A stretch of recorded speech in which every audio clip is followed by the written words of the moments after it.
Marikas na naglakop ang mahibog na aso sa kasentrohan kan syudad ni Naga pasado alas 9 kasubagong aga.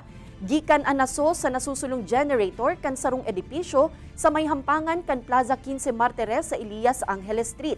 Sa inisyal na investigasyon kan Naga City Central Fire Station, di man nagaandar o pigagamit ang generator. May under construction man na porsyon ang kataid na establishmento kung sa inigwan ni nagagamit in acetylene torch. Ang pigihiling na anggulo kan BFP Naga, posibleng ang debris kay ni nagtatama sa haraning generator na pwedeng nagkausanin pagbungkaras kan sulo.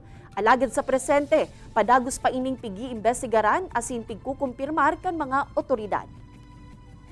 Always observe yung mga working condition, especially mga hot works. Mag-provide po sila ng fire extinguisher always habang gumagawa. Nakita naman siya agad kaso upon investigation, walang nakaabang na fire extinguisher na wala kaming nakita na Kaya kumuha pa sila.